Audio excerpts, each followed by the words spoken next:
हे kids, आज moral science में हम चैप्टर नंबर 6 की एक्सरसाइजेस करेंगे। चैप्टर नंबर 6 क्या था हमारा? चैप्टर का नाम था क्षमा कीजिए। इस चैप्टर में हमने क्या देखा था? इस चैप्टर में एक शेर और एक चूहे की कहानी थी, जिसमें चूहिया जो थी वो शेर को सोते समय परेशान कर रही थी और जागने पर शेर ने चूहिया से बोला कि मैं तुम्हें मृत्युदंड दूंगा।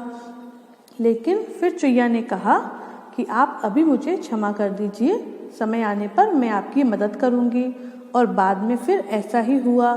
जब शेर शिकारी के जाल में फंस गया था तो उसकी मदद किसने की थी? उसकी मदद चूहिया ने की थी। तो कहानी की शिक्षा क्या थी? कहानी की शिक्षा यह थी कि इंसान या प्राणी कोई भी छोटा बड़ा नहीं होता। छोटे लोग भी समय आने पर बड़े लोगों की मदद कर सकते हैं, अब चाहे वह उम्र में बड़े हों और छोटे हों या फिर किसी और रीज़न से। तो ऐसा नहीं है कि आपको अपने छोटों से बेइज्जती से बात करनी चाहिए, हमें सबका सम्मान करना चाहिए। चलिए अब इस चैप्टर की एक्सरसाइजेस करते हैं। फर्स्ट एक्सरसाइज है सही उत्तर पर टिक का चिन्ह लगाइए, मतलब कि MCQs। एक क्वेश्चन या सेंटेंस है जिसके 4 ऑप्शंस हैं। तो पहला क्या है? चूहिया स्वभाव से थी। जो फुदकी नामक चूहिया थी उसका स्वभाव कैसा था? ऑप्शन है चंचल, फुर्तीली, उपर्युक्त दोनों या फिर इनमें से कोई नहीं। या तो दोनों थे या दोनों नहीं थे, या केवल चंचल थी या केवल फुर्तीली थी। बताइए कैसी थी चूहिया? चूहिया चंचल और फुर्तीली दोनों ही थी। तो मैंने गलत टिक कर दिया, यहाँ पर टिक कर दिया कि उपर्युक्त दोनों, मतलब ऊपर जो दोनों लिखे हैं दोनों ही चूहिया के स्वभाव थे। अगला है फुदकी ने शेर सिंह की नाक बंद की।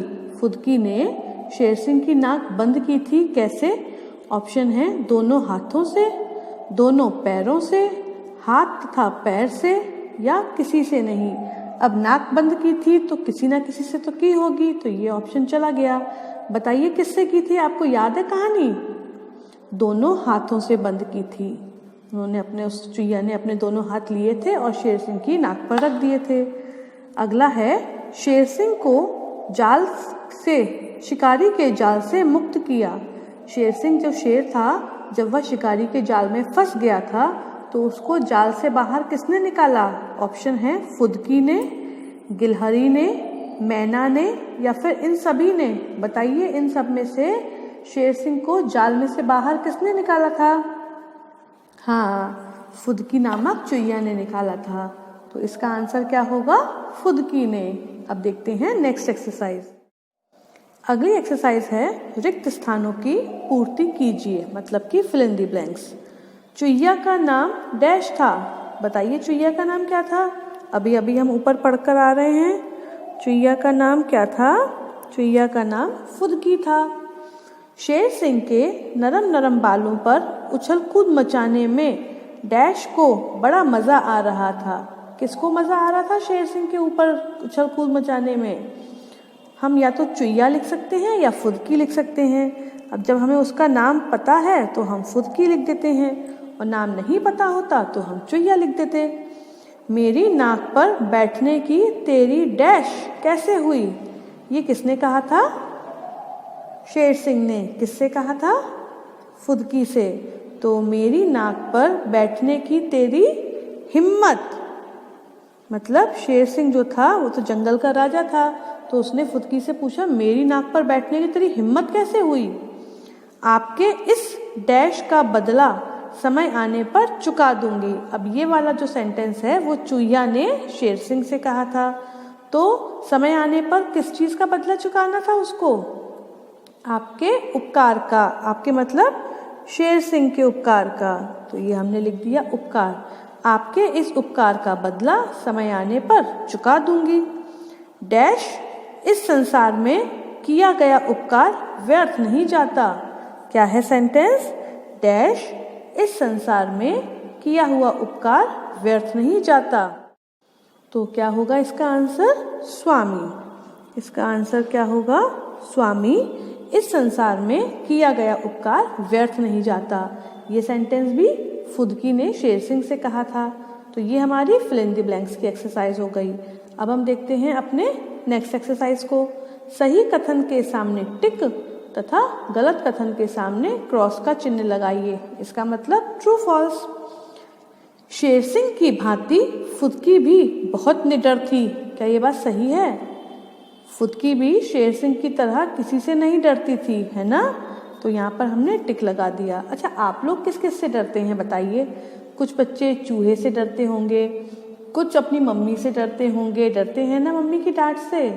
कुछ कॉकरोच से डरते होंगे, कुछ छिपकली से डरते होंगे, डरते हैं ना? गुड। एक दिन शेर सिंह अपनी मांद में सो रहा था। ये बात सही है? मांद में सो रहा था?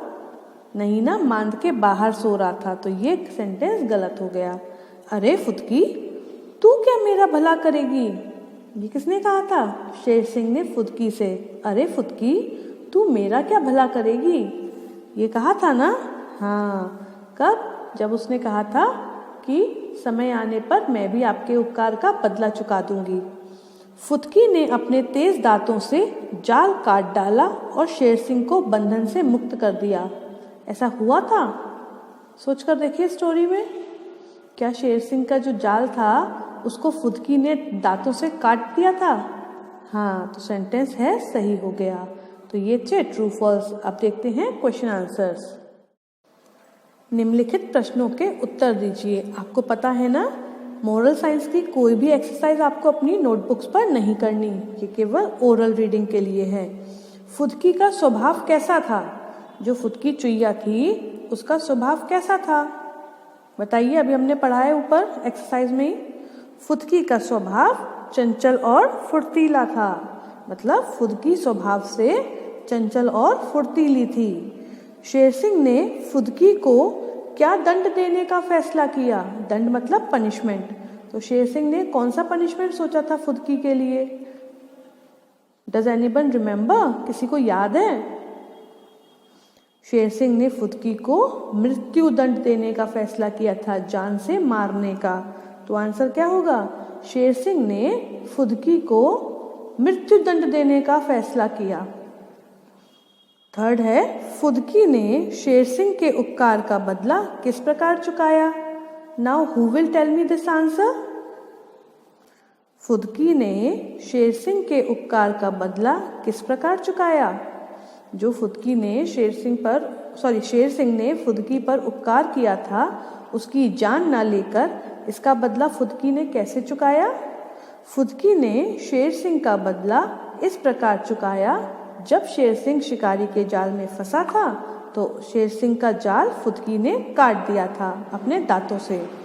इस कहानी से आपको क्या शिक्षा मिलती है? इस कहानी से हमको यह शिक्षा मिलती है कि प्राणी चाहे छोटा हो या बड़ा, हर प्राणी कभी न कभी एक दूसरे की मदद कर सकता है। ऐसा नहीं है कि छोटा प्राणी किसी बड़े प्राणी की मदद नहीं कर सकता। तो हमें किसी को भी छोटा नहीं समझना चाहिए। ओके, तो ये थी चैप्टर नंबर 6 क्षमा कीजिए की exercises. Good bye and have fun.